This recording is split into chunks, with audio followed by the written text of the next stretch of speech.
Charter Local Edition. I'm Brad Pomerance. We are joined by a man you know well, Warren Furutani. He was a member of the California State Assembly from 2008 to 2014. Before that, he was on the Community College District in LA County. Before that, he was on the LAUSD School Board. That's right. A long time in public service.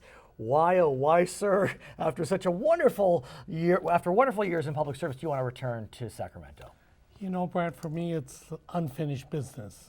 When I was in the assembly, and it was a continuation of my work in education, the whole issue of providing an education that's meaningful relative to people developing careers, not just education for education's sake, but it's linked to a career.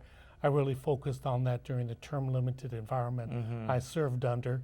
Got things moving, and then want to go back and make sure we finish this work. Yeah, you were the last class that served under the prior term limit regime, which required that members of the Assembly leave after 6 years. They could return to the state Senate and only serve for 8 years. Now we have this 12-year in either house regime.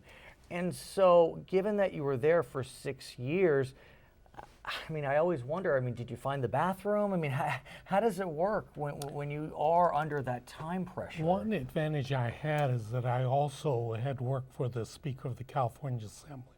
I worked for 4 of them, starting with Antonio Villaraigosa, Bob Hertzberg, Herb Weston, and Fabian Nunez. That helps.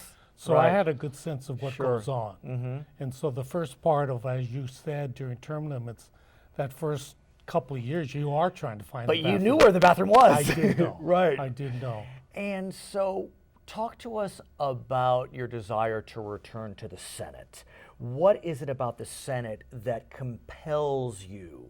You know, you could have thought about the Congress. I know you had looked at LA City Council, but what is it about the state Senate that seems to call your name? You know, the senior house. Right. You get to serve 4 years. The problem with the assembly is every time you're there, as soon as you turn around, you're running for re-election again. I think this change in terms of term limits where you can do 12 years, although I'll be under the old rules. 4 years, you really can get things going. I think it's important to have that time to really get in depth around the issues rather than always looking over your shoulder relative to re-election. That's one of the main things. But for me overall, I think the key thing still today is education. And let's talk about education, because it's undeniable that when you were in the Assembly, boy, those were tough years as it relates to K-12 and community college and UCCSU. Started to turn around by the end of your tenure, but I know that one of the issues near and dear to your heart is career tech. And you know, at some level, it's gratifying to hear that, because for so long, the whole notion of career tech, vocational, that was for the flunkies and the kids. That, no. Not everyone's destined to go to college, and that's okay. That's just fine. And so talk to me about what you hope to do when you get back to the Senate, assuming victory, in terms of career tech. Right, when I was in the Assembly, we were able to do legislation around linked learning. Where we started programs where you link your academic pursuit with your career goals. We were able to get a graduation option requirement to be certified relative to career technical education. To me, it was sort of an anti-dropout bill. Anything that's going to motivate students to stay in school, get their interest around whatever the concern or area they want to be involved in, we need to promote. And for me, just as you said, whether people go to college or not, that's great. But for me, everybody needs a good education. And today, if you're not technical or not in computers or know how that world works, you're in trouble. I don't care if you're doing auto mechanics or you're working in NASA. A technical education is critical for everybody. So that's the key cornerstone for me. That relationship between the economy in your region and your area should drive the kind of jobs and careers, and those careers and jobs should drive the education needed to do that. For me, the bottom line is rebuilding the middle class.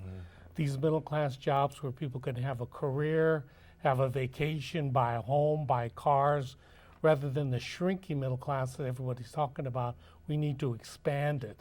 So it's not a matter of having people pay more taxes, it's a matter of getting more people to pay taxes. And I think that's where the rebuilding of the middle class becomes so critical and important. You face a unique general election.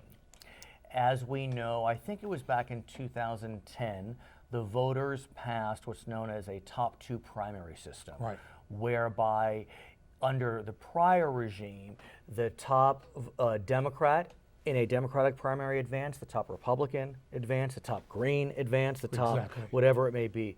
Today, what we see is that everyone runs against each other, Democrat, Republican, no party preference, and the top two advance. Yes. In your case, the top two candidates are both Democrats. Right. Your opponent is someone in which you served, Steve Bradford. Yes. So, boy, this is uncharted territory. I guess it happened in 2014, but talk to us about that process of a Dem on Dem in a general election. Well, it's not a unique situation anymore. There's going to be many There will be. races. Well, look at the U.S. Senate race. I mean, Exactly. Kamala Harris, Loretta Sanchez. No Exactly. Republican running for the U.S. Senate. They didn't advance. Exactly. So in that context, the challenge is how to distinguish yourself from a fellow Democrat. Right. And Steve Bradford is someone from Gardena like I am. So We've you've known been Mr. friends. Bradford for Oh, yeah, years. absolutely. Right, right. So the campaign's been pretty respectful. Of course. And I think that's the way it should be. So the issue is ideas. What we want to do, what our thinking is, what we've done in the past. I get that part of it. But where are we trying to take this? Where are we trying to take the state? That's where I think the distinguishing factor is going to be. People keep trying to say, well, you're a progressive Democrat or a moderate Democrat. They're using some way to try to pigeonhole people. I view myself as an independent Democrat. You look at the issues, you look at the situation, you look at the context. Those are going to be the determining factors. Another factor that's in this whole gathering of politics is that some people are going to be more endorsed and engaged as the insider. And even though I've been in politics a long time, I'm looked at as the outsider, the spoiler. It is so to interesting, speak. right? Because Mr. Bradford had the support of the incumbent, Right. as I understand it, who's looking to move on to Congress. It does make strange bedfellows, but also, given that you are running in a general election with two Democrats, you need to talk to Republicans. Exactly. And so, Exactly. what do you say to Republicans? Well, that's been a part of this change to an open primary versus party primary, is an effort to force people to become more moderate, that you have to talk to Republicans. And what we're going to talk to them about again is the same thing, education, particularly career technical education. When I was in the assembly, my closest allies in this area were Republicans, were people that wanted to look at job training, wanted to look at not everybody going to college. That's a great pursuit, I get it, but not everybody is. But do you now look towards active endorsements from Republicans? Is that something that needs to be considered when you're running in a race against a fellow Democrat? In California, I think in particular it is, because the Republicans, most of them are very moderate. Right. Sometimes you slice the bologna pretty thin if you look at a moderate Republican and you look at a moderate Democrat. So where's the common ground? Where do we come together? We come together around jobs. We come together around a thriving economy. We come together around education. We come together around quality of life issues. Some of the cultural differences, the cultural issues, wedge issues, there may be problems with that to a certain degree, but that's not the common ground. That's not the foundation. And that's what we're going to define in this campaign, where we all come together. And how do you talk to almost 1 million people?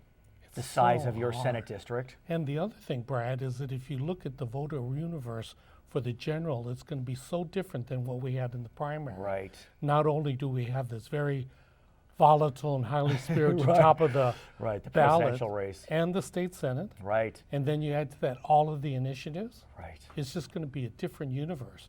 You add marijuana to this. Oh, yes. So how you get to your voters, Right, what school vehicles you bond, use. Prop 30 extension. Thank It you. should be interesting. You'll Yeah. come back? Yes, absolutely. His name is Warren Furutani. He is a nominee for the California State Senate District number 35, which includes significant portions of Los Angeles County. My name is Brad Pomerance. You're watching us on Charter Local Edition.